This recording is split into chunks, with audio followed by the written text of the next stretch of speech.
If you're working in Premiere and you're moving things around and you find that your clips aren't really snapping together. So when you move something, oftentimes you can kind of just align them immediately because they snap, but for some reason, it's just not doing that.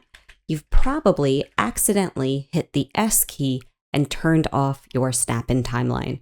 So if I turn that back on, you'll see I get that little line that goes through the timeline and it helps me snap things together like that.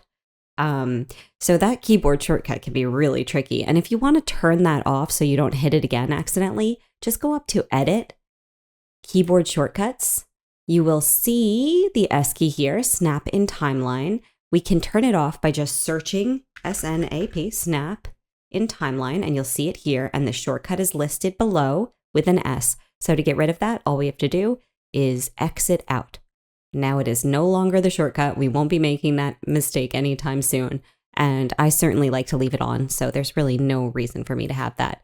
And that is it. So I hope this helped you guys. If it did, give me a like. Check out my other stuff. I have a playlist in Premiere with more like this.